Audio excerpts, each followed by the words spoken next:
المشاهدون الكرام، السلام عليكم ورحمة الله تعالى وبركاته. تم في 29 من يناير تدشين كتاب مجد تحفظه حجارة، والذي يعكس مراحل تطور الحرف العربي اللين على شواهد القبور في جزيرة دهلك. المؤلف هو دكتور تاج الدين نور الدايم يوسف. يسعدنا في هذه الحلقة أن نستضيف دكتور تاج الدين للحديث حول هذا البحث القيم وحضارة جزيرة دهلك والشواهد والآثار الموجودة في جزيرة دهلك. دكتور تاج الدين، أهلا بك الفضائية الإريترية. أهلا وسهلا أستاذ صلاح، وأرحب يعني بكل المشاهدين، وأنا ضيف على كل الشاشات، وسعيد بهذا اللقاء إن شاء الله. أهلا بك دكتور تاج الدين. مجد تحفظه حجارة هو سفر قيم يعكس تاريخ دهلك والشواهد الموجودة في دهلك وحضارة جزيرة دهلك بصفة عامة. أهمية هذا الكتاب وخلفية عن تأليف هذا البحث الهام. وفي حقيقة لفت انتباهي وجود نقوش مميزة على حجارة من البازلت الأسود معظمها، أو من المرمر اللايم ستون. ووجدنا منها جزء أولا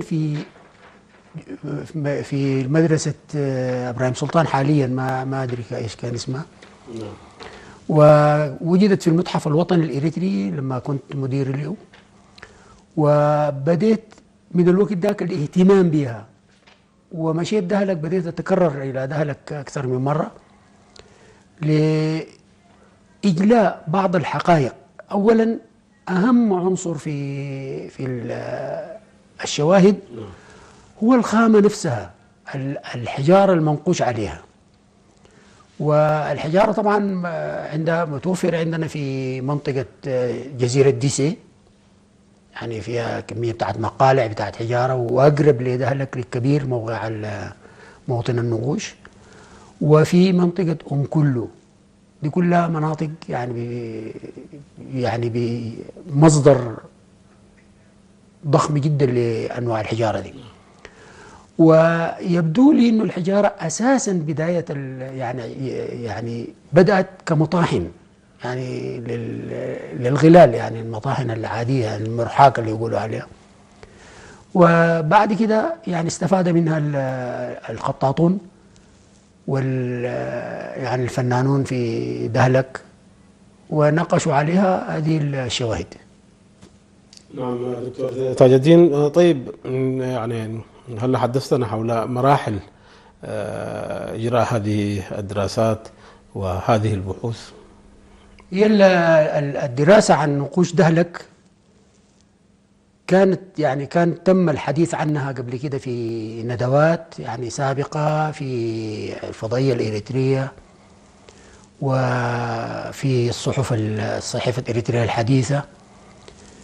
وقررت لاحقا إنه الدراسة دي يجب أن لا تقف في المحاور البسيطة دي، يعني إنه للمعرفة فقط، ويجب إشهار هذا التاريخ العظيم بصورة واضحة.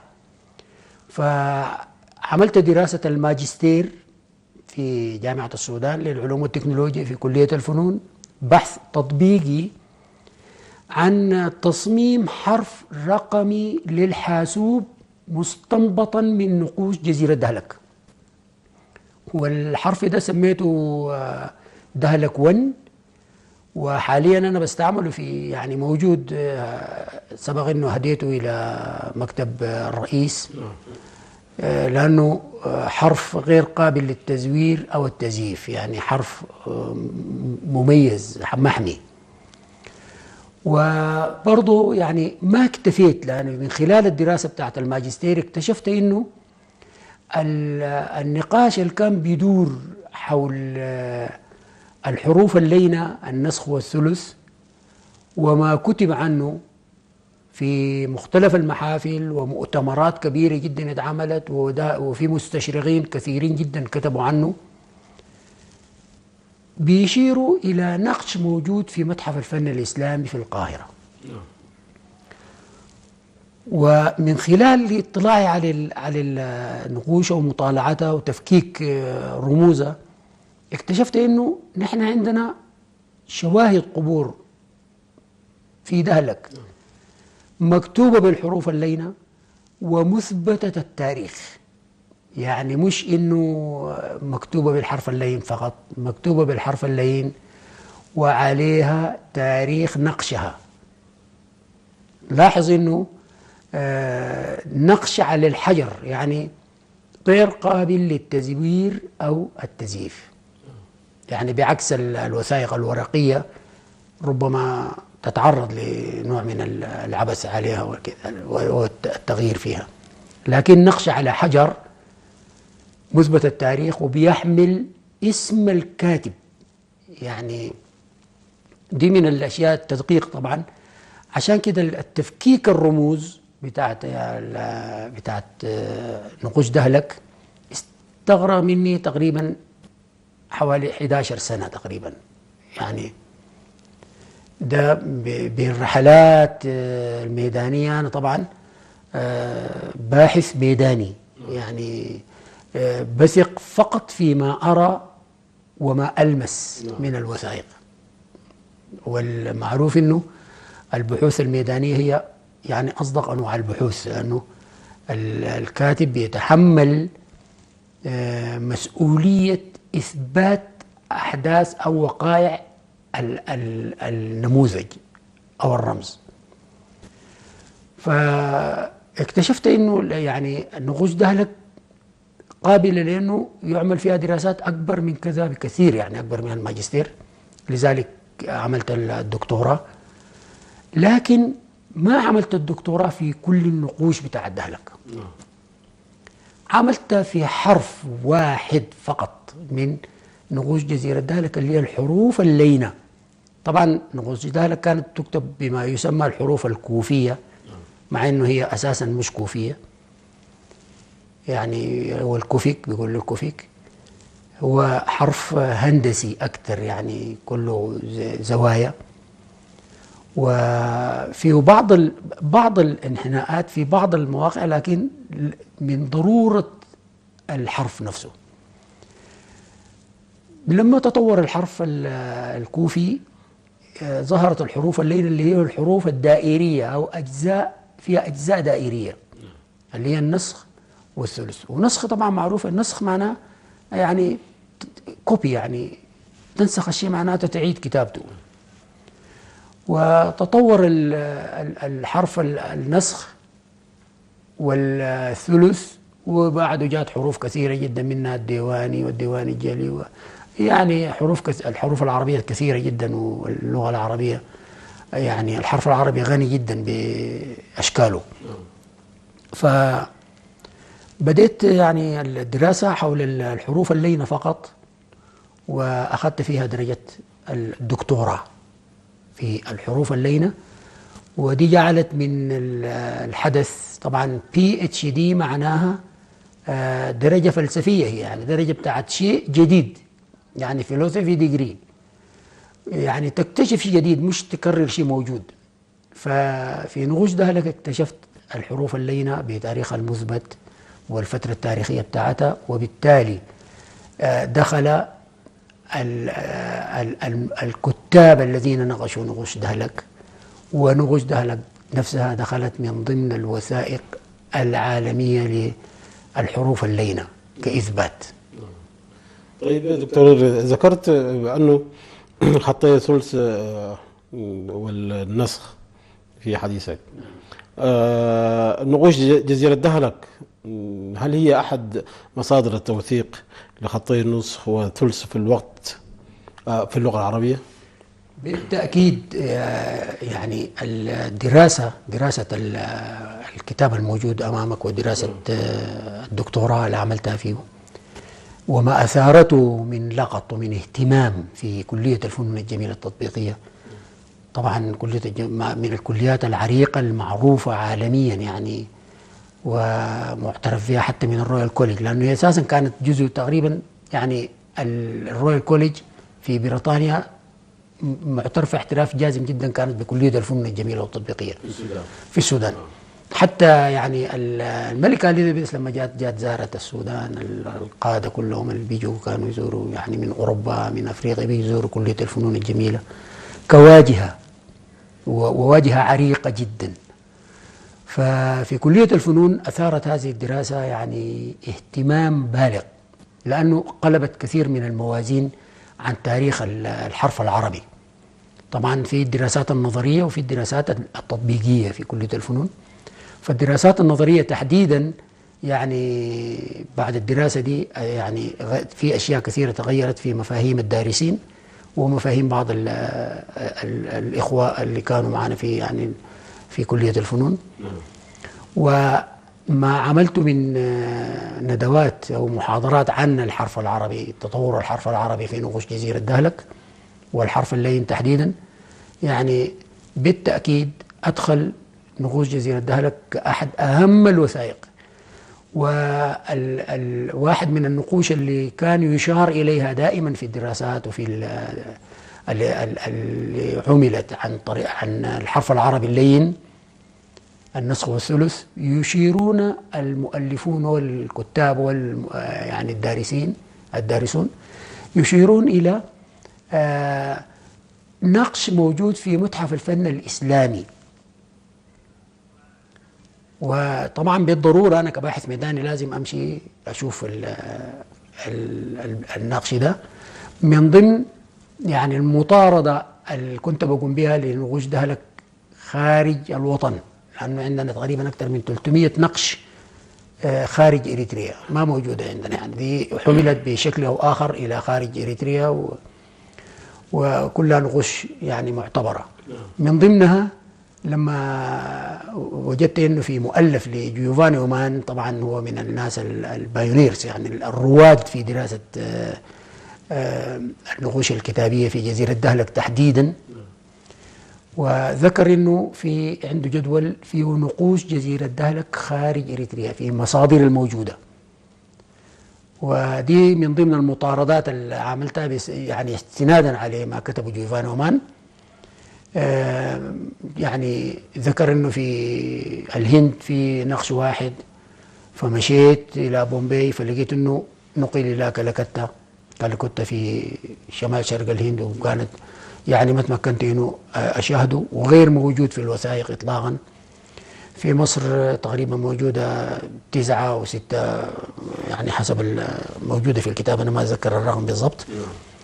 وشفت منها 2 موجودين في متحف الفن الإسلامي، من ضمنهم النقش اللي هو بيستند عليه في كما واحد من المصادر التوثيق والتأريخ للحروف اللينة، وطلع النقش من جزيرة دهلك. وفي النقش الأخير اللي هو طاردته طبعا أخيرا، اللي هو النقش بتاع السلطان أحمد ابن إسماعيل اللي هو موجود في بارليدوك في فرنسا. ده آخر نقش شفته، ومنه تمت طباعة الكتاب. نعم.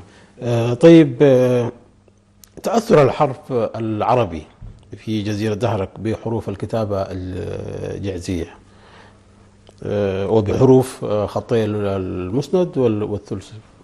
وفي الحقيقة يعني خلال دراستي للدكتوراه عن الحروف اللينة، وأنا بعمل يعني في تحليل وتشريح الحروف، حروف جزيرة دهلك كلها طبعا كلها بمختلف ما أملكه من وثائق منها، فوجدت إنه في مركز في الأردن وفي هولندا بيهتم بالمزاوجة التبوغرافية. المزاوجة التبوغرافية هي يعني تصميم حرف مشابه لحرف آخر. عفوا. فوجدت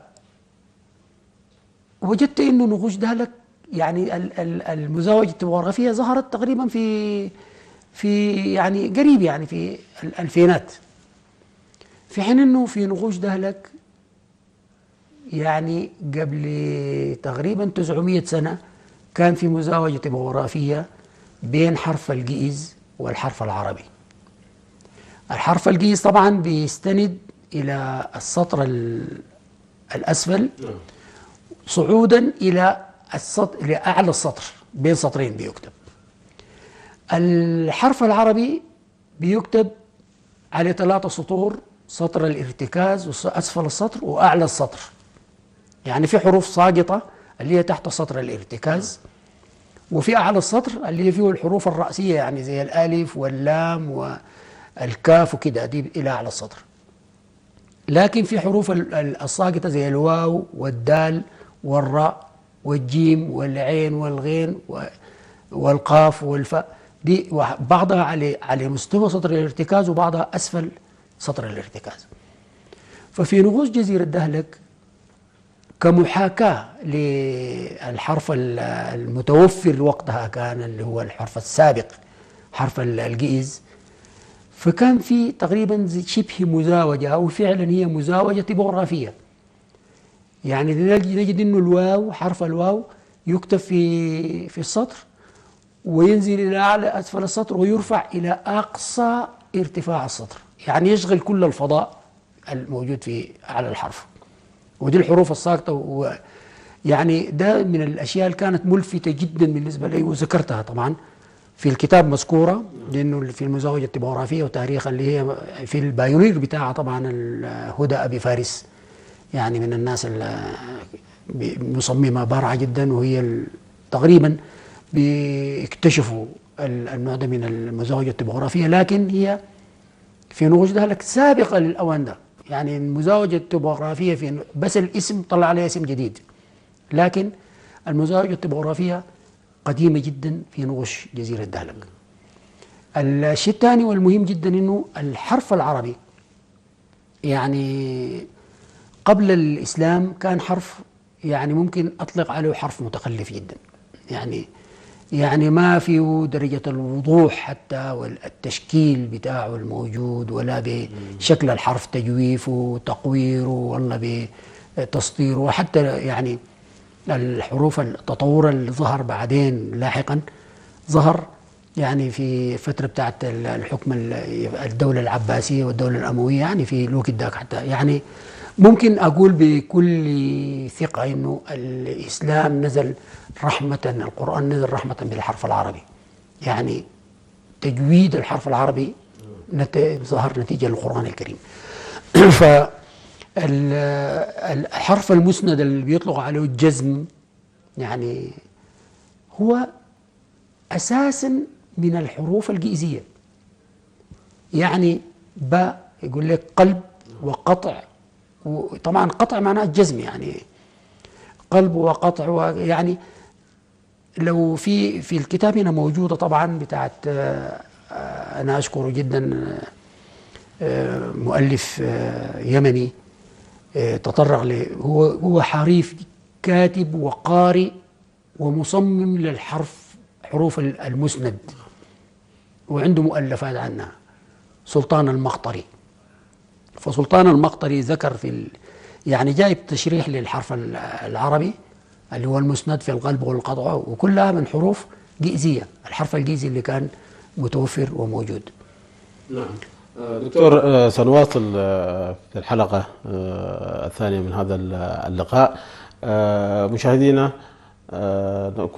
نكون قد وصلنا وإياكم إلى ختام الحلقة الأولى مع هذا الحديث الشيق مع الباحث والمؤلف دكتور تاج الدين نور الدايم عن كتابه مجد تحفظه حجارة، عن شواهد القبور في جزيرة دهلك وعلاقتها بالحرف العربي.